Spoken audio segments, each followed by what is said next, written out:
Britain's Prime Minister Theresa May is about to trigger Article 50 and begin the complicated process of the UK's departure from the EU. With me to discuss what we can expect in the coming months is Janan Ganesh, the FT's political commentator. So, Janan, what can we expect?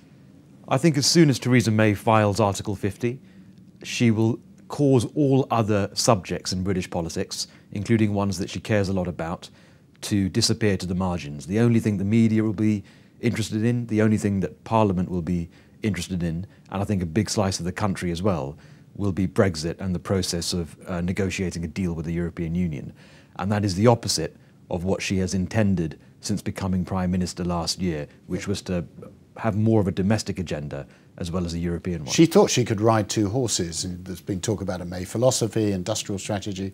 You're saying that's for the birds now for the next 2 years. And I think so. She just won't have the political capital to do it, and there won't be anyone interested enough to make it worth her while to pursue it. So there is the industrial strategy that she's talked about, a slightly more equal approach to austerity than we saw under David Cameron's premiership. Reforms in education that are very controversial, the potential return of grammar schools, the expansion of free schools and so on. Quite a big domestic agenda. I just don't think she'll have the energy, the political capital or the public interest to do very much of it as soon as she invokes Article 50. You will see the oxygen being sucked out of all of those issues. Of course, the second thing that's going to happen is that we're actually going to hear from the Europeans and what they have to say about the negotiations. Yeah, I mean, this is the other side of the negotiating table is what we never talk about in Westminster. We assume that the only variables that matter are internal to British politics. The other half of the deal table, I think, will play an incredibly hard set of, will hold a very hard line against the UK. In my experience, having talked to people both in this country and foreign diplomats in London as well as in other capitals, France is the toughest when it comes to rhetoric, but Germany is absolutely with them on substance. So the two most important countries in the EU who will do more than any other to set the line in those negotiations are being very tough indeed. And the biggest areas of contention, I mean, there are a lot, but one of them is this bill for departure, which I was in Brussels recently talking with Jean-Claude Juncker, the European Commission President, and he's put that bill at 60 billion euros. Yeah. How can we explain that? Well, the view in London is that, well, this is just an opening negotiating ploy by the Europeans. They'll say 60 billion, we'll say 10 billion, we'll arrive at 20 or 30, and that will be spread across a long time.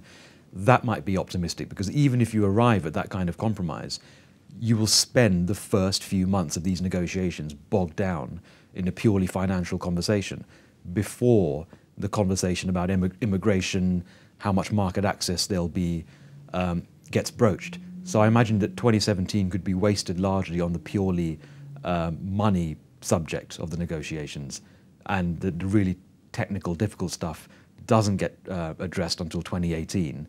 And by then you can almost audibly hear the clock ticking and the British panicking and thinking, if we don't get a deal on all these complicated issues, we're out on very abrupt terms, potentially WTO terms. So when Theresa May says Brexit means Brexit, what do you think she means? Is that sort of, well, it's a clean break with a special deal with the EU on trade? I think they'll hold out hope for a special deal. But at the bare minimum, I think we'll leave the single market. It's the only way to control immigration. Leave the customs union, because it's the only way to do bilateral external trade deals. And I worry, based on recent ministerial statements, we're not even going to have that trade pact with Europe, at least anytime soon. David Davis, the Brexit minister, Boris Johnson, the foreign secretary, have begun to float the idea in public that actually it wouldn't be the end of the world were we to leave without even a trade pact. And in my experience, when politicians start tentatively floating an idea in public, they're 3/4 of the way there in private. So I think there's increasing evidence that the very hardest form of Brexit, with no trade. You don't think that's a negotiating tactic? No, I think it's a negotiating tactic with the British people. It's the minister saying to the public, this is a very hard idea to swallow, but let's introduce you to it slowly, get you used to it. So in 2018 or 2019, if this country leaves on the most abrupt terms without a trade pact, then the ministers have built some kind of public tolerance of that idea. So just to put you on the spot, Janan, I know you're a bit of a kind of sporting odds man. Sorry about Arsenal, by the way, at the moment. sure they'll come back. But if you had to put odds on a naked Brexit, what would they be?